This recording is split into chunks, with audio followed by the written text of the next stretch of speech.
Okay, so Dove, congrats on your new single. How are you feeling about it finally coming out?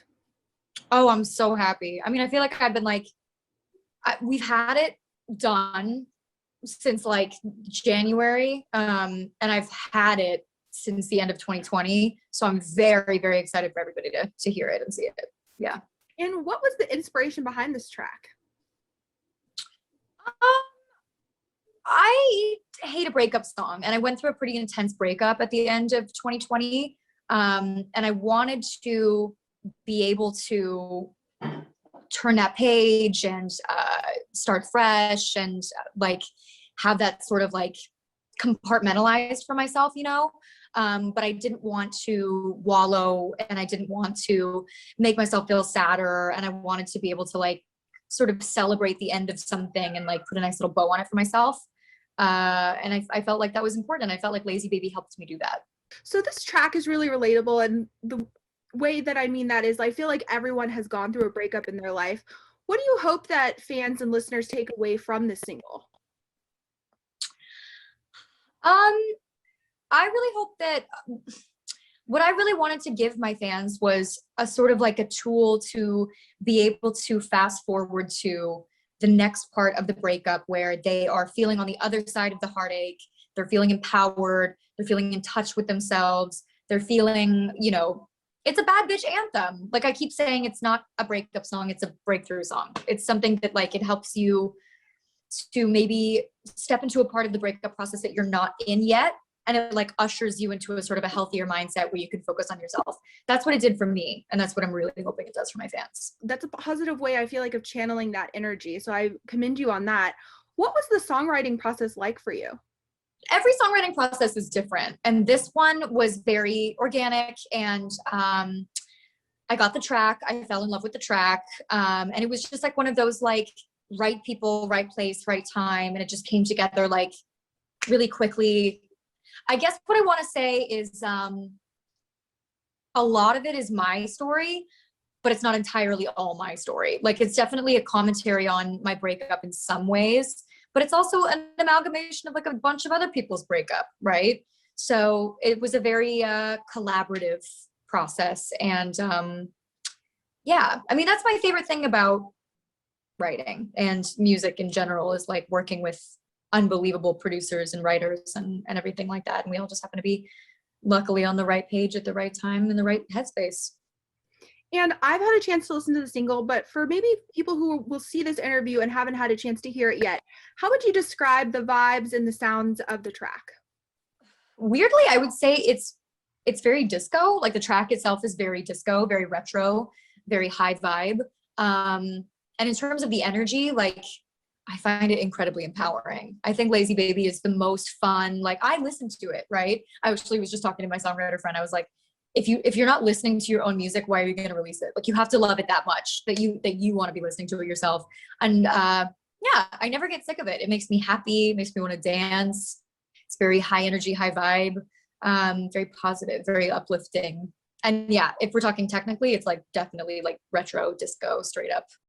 I know that you said that this song is inspired by your own experiences. I know that in the past you've really been open about like your dating life and also just everything that you're going through. You'll post on social media and you're really, I feel like you're very vulnerable with your fans, and I feel like that's why a lot of fans really connect with you.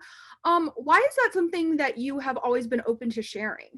It's interesting that you asked that because I actually have recently made the decision to not be very open about my romantic life because my first two relationships were so public and so long lasting, and everybody really felt like kind of involved in them for that reason. Mhm. Because I guess to some degree they kind of were, right? Like, I mean, they weren't, but like when you share so much of your personal life, that line and where you draw it becomes increasingly more wobbly. And especially because I'm very open with my mental health and I'm very open with my my struggles, it becomes difficult to know where that line is for you healthfully as a human being. Because I am still a human being, right? And like putting my life out into the world helps me, and I think helps a lot of my fans, but only to a certain degree, right? Like I think at a certain point you have to be like, okay, like this is where I draw the line. Like I'm never ever going to go into the specifics of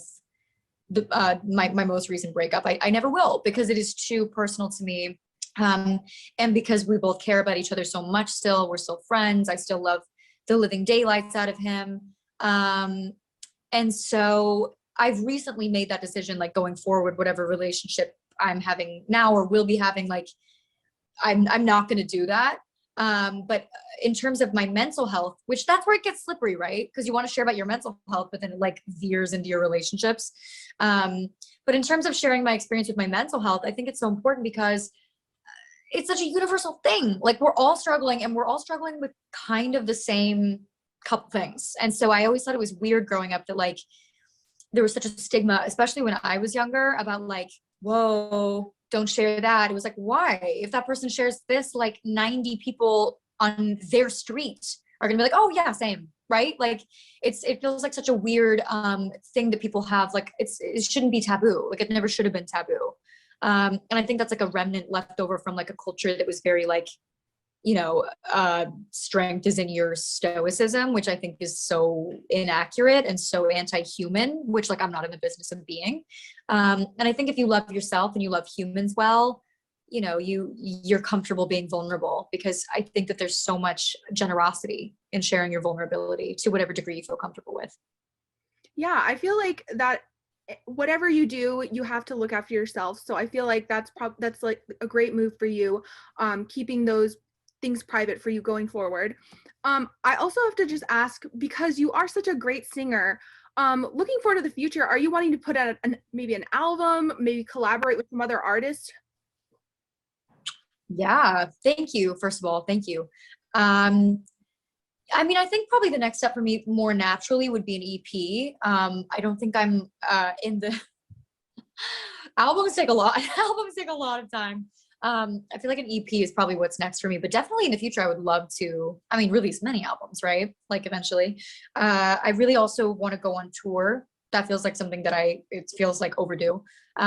Once things open up and it feels safe. And in terms of collaborations, yeah, I mean, I have a big producer crush. Like I love Diplo, I love Labyrinth, I love Phineas, obviously. I love, you know, anybody who can do something I can't do, I'm like, whoa, right? Like I just find like talent to be the most incredible, inspiring thing about human beings. It's like it's my most favorite thing. So working with talented people is like my bread and butter. I also love Ash music, and Joey Perp and lots of people. I love lots of people. I'm very, very excited about this upcoming year.